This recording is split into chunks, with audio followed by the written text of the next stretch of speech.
Kimga qarab gapiring? Valikulova Mahliyo DXX xodimi. Просто DXX xodimi deb berasizlar. Kimga qarab gapiring? To'g'riga. Bo'laganmi? Bo'laganmi? Yoqqan. Bu yoqqa qarab gapirsangiz bo'ldi. Ikkalasiga ham to'g'ri tushadi shunda. O'qimlar bizning yoqqa kelgan nimalar qancha muddatda aniqlangan shular bo'yicha batafsil berib o'tsangiz. Hozir berilishi mumkin bo'lgan ma'lumotni beraman. Ha, bo'ldi. Bo'ldi. Ana xalaqit bermaydimi ovozi? Yo'q, xalal bermaydi. Mikrofon bor, hammasi. Joriy yilning birinchi yarim yilligida Davlat xavfsizlik xizmati idoralari, shu jumladan chegara qo'shinlari harbiy xizmatchilari hamda boshqa huquq-tartibot idoralari bilan hamkorlikda noqonuniy muomaladan 2 tonna 304 kilogramm giyohvandlik vositalari olindi. Ta'kidlash lozim, so'nggi vaqtlarda giyohvandlik vositalarini qo'shni Afg'oniston Respublikasidan kontrabanda qilish holatlari ko'p kuzatilmoqda va narkokuryerlar bu kabi narkokuryerlar zahri qotilni turli mahsulotlar, texnik buyumlar, to'xtagan joyimda o'zingizlar to'g'rilab borasizlar-da. Texnik buyumlar va avtotransport vositalari ichiga yashirgan holda o'tkazishga bo'lgan urinishlari kuzatilmoqda va joriy yilda ham olib borilgan tadbirlar natijasida Surxondaryo viloyatining Termiz tumanida Termiz avtomobil yo'li xalqaro o'tkazish punktida o'tkazilgan tadbirda ham Afg'onistondan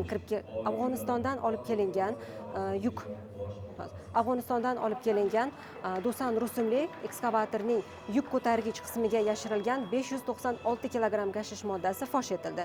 Boshqa holatda ham xuddi shu manzilda 72 kilogrammni tashkil etuvchi gashish moddasi aniqlandi. Ular yashirincha, ya'ni mazkur narkotiklar kartoshka shaklida yasalgan holda yurtimizga olib kirishga bo'lgan urinishlar qayd etildi. Keling, hozir mana bu yoqish jarayonida qancha yoqilgani haqida birinchi aytib bersangiz-da, keyin Afg'onistondan vakillar keldi. Ular bilan qanday hamkorlik ishlar olib borilyapti? Shular haqida aytasiz.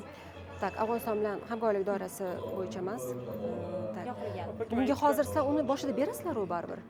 Umumiy ma'lumotni berasiz, men shuncha ataylab o'qimayapman. Bugungi 2 tonnasi sizning u birinchi joriy yillikdagi bizning hisobotimiz. Assalomu alaykum.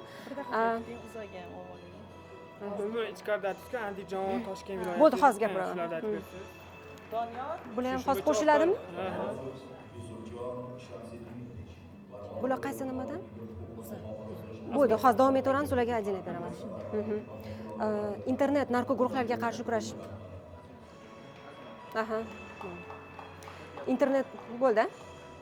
Internet narko guruhlarga qarshi kurash doirasida ham amalga oshirilgan tadbirlar natijasida 6 ta yashirin sex faoliyatiga chek qo'yildi. Ulardan 36,5 kilogramm giyohvandlik vositasi, aniqrog'i sintetik giyohvandlik vositasi musodara qilindi.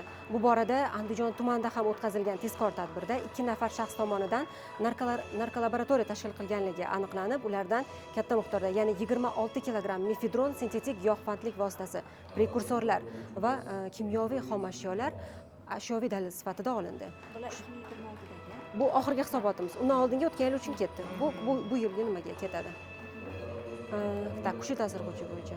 Kuchli ta'sir qiluvchi dori vositalarining bugungi kunda bu turdagi dori vositalari ham xorijdan olib kelinib, yashirin sexlarda qadoqlanib, internet tarmog'i orqali sotish holatlari kuzatilmoqda va o'tkazilgan tadbirlar natijasida ham 6 ta yashirin sex faoliyatiga chek qo'yildi. Ularning tashkilotchilariga nisbatan jinoyat ishlari qo'zg'atildi. Davlat xavfsizlik xizmati tomonidan xorijiy hamkorlar bilan birgalikda mazkur turdagi noqonuniy faoliyatni yurtimizda chet eldan turgan holda tashkil etuvchi shaxslarni aniqlash va ularni qo'lga olish bo'yicha chora-tadbirlar amalga oshirilmoqda. Xalqaro hamkorlik doirasida esa 2025-2026 yillar davomida Rossiya Federatsiyasi, Qozog'iston, Qirg'iziston va Tojikistonning vakolatli organlari bilan hamkorlikda 19 ta faol tadbir o'tkazilib, buning natijasida 33 nafar shaxs ushlanib, ulardan jami 506 kilogramm giyohvandlik vositalari olindi. Mana real hayotdagi jinoyatlarni qanaqa qilib kurashni bilasizlar? Davlat xavfsizlik xizmati onlayn makondagi jinoyatlarga, o'sha Telegram, WhatsAppdagi gruppalar, kanallar orqali ham qanaqa shaklda kurashayotgani haqida ma'lumot bera olasizmi? Hozirgi ma'lumotlarim mumkin bo'lgan. Hozir yoqish jarayoni qayerda bo'ldi? Shuni manzilini ayta olasizmi?